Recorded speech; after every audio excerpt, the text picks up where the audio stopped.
Rain hammered against the wide glass windows of the small-town diner like an impatient drummer. Inside, the neon open sign flickered weakly, casting a soft pink glow over the empty booths. It was 6:47 a.m., too early for the breakfast crowd, too late for the night owls. Emily tightened her ponytail and tried to remember everything from the 2-hour training she'd just finished. Her first morning as a waitress at Maggie's diner. Rent was due in 3 days, her younger brother's asthma medicine was running out, and her beat-up car had just decided to die. She needed this job. That's when the door chimed, and a man in a dark gray suit walked in, dripping rain onto the checkered floor. He didn't look like he belonged there. Not with those polished shoes, the sleek black watch, and the phone glued to his ear.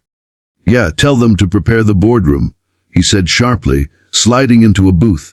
"We finalize the merger in 30 minutes. Emily picked up a menu and approached with the best smile she could manage. "Good morning. Coffee." He didn't look up. "Sure. Make it fast." Her smile faltered, but she poured the coffee anyway. His name, she caught from the conversation, was Ethan Cross. That name meant nothing to her, but to the world outside that rainy diner, it was the name of one of the most powerful CEOs in America.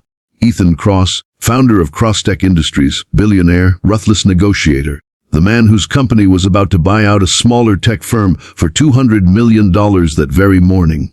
But Emily didn't know any of that. She just saw a tired, grumpy customer barking orders into his phone. When she returned with his pancakes, a shaky old man stumbled in, clutching his chest. "Someone, please," he gasped.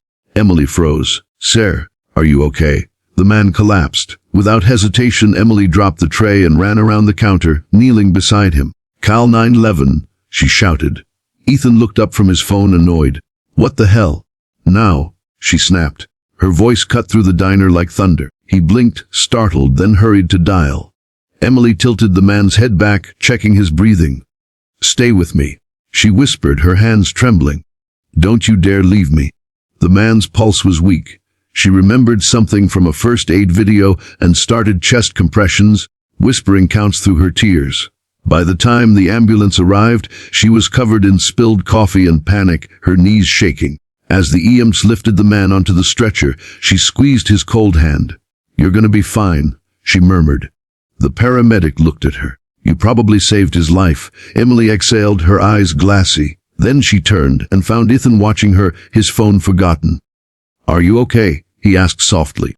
"Yeah," she said, brushing her hair back. "Sorry about the mess. I'll clean it up." He paused, then frowned. "You don't need to apologize. You did the right thing." But Emily shook her head. "You don't understand.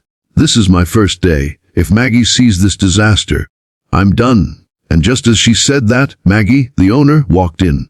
"What happened here?" she demanded. Emily tried to explain, but before she could finish, Maggie's eyes narrowed.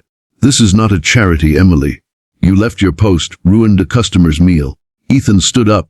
"She saved a man's life." Maggie hesitated. "That may be true, sir, but we have rules." "Rules can wait," Ethan said, his tone calm but firm. "People can't." Emily's heart pounded. She was sure she'd just lost her job, and maybe the little hope she had left. That's when Ethan glanced at his watch. "Damn," he muttered. "My meeting." He rushed toward the door, phone in hand, but Emily stepped forward, blocking his way. "Sir, you can't leave yet," she said quietly. He frowned. "Excuse me," she swallowed hard. "You were just about to drive in this rain, still shaking from adrenaline. You should sit for 5 minutes. Catch your breath. Please." He stared at her like she'd spoken another language. Nobody ever told Ethan Cross what to do, especially not a diner waitress. But something in her eyes made him stop. 5 minutes? She repeated softly, and for reasons he couldn't explain, he sat back down. When he finally made it to the video call for his $200 million deal, he was 12 minutes late. His assistant looked nervous. "Sir, the other side's getting impatient." Ethan exhaled, staring at his reflection in the laptop screen. For the first time in years, he didn't feel proud. He felt small. He looked up at the boardroom filled with executives waiting on his word and said, "We're changing the offer." Gasps echoed. He leaned forward. "Double the severance for every laid-off employee, and we'll create a fund to support local tech education in their city. If they don't like it, we walk." His lawyer looked stunned. "Sir, that will cost." "I know what it'll cost. For the first time in a long while, Ethan smiled. Later that evening, he returned to the diner. The rain had stopped and the sunset painted the windows gold. Emily was cleaning tables when she saw him. "Oh, it's you. Look, I'm really sorry about earlier. He raised a hand. "Don't apologize. You reminded me what matters." She blinked. "What do you mean?" He reached into his pocket and pulled out a small business card. "I could use someone like you at my company. Someone who acts when it matters. There's a training program for community engagement. We help organize medical drives, youth programs, that sort of thing. Full benefits, stable hours." Emily's jaw dropped. "You're offering me a job." He smiled. "I'm offering you a chance to make a bigger difference." She stared at the card, speechless. "Why?" she finally whispered. "Because you told me to stay," he said, eyes soft. "And that made me realize I've been leaving for too long." He turned to go, but she called after him. "Did the deal go through?" He looked back and nodded. "It did. But it's not the deal I'm proud of." Emily smiled, a single tear rolling down her cheek. "Thank you, sir." "No," he said, opening the door. "Thank you, ma'am." As the door closed behind him, Emily looked down at the business card again. Crosstech Industries. 3 weeks passed since that rainy morning at Maggie's diner. Emily thought about the man in the gray suit every day. Not because he'd offered her a job, but because of what he'd said before leaving. "I've been leaving for too long." She didn't know exactly what he meant, but it stuck in her mind like a melody she couldn't stop humming. For days, she kept staring at that card. Crosstech Industries. The name didn't mean much to her. She wasn't into tech, didn't even have a laptop. But the words below the logo did something about that, made her want to believe life could change. That kindness could still mean something in a world obsessed with money. Still, she didn't call. Maybe it was fear, maybe it was disbelief, or maybe deep down, she just didn't think someone like her, a waitress barely holding her world together, belonged in someone else's success story.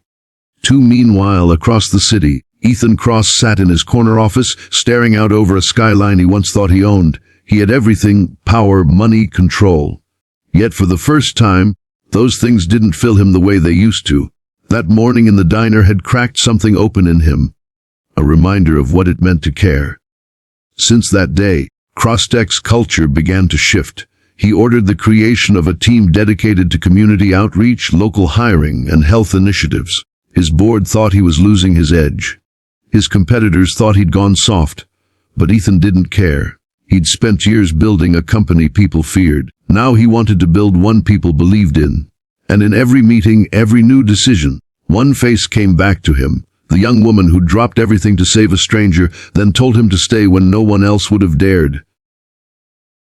One afternoon, his assistant buzzed in. "Sir, there's someone here to see you." Says her name is Emily Parker. Ethan froze. Then a slow smile crept across his face. "Send her in."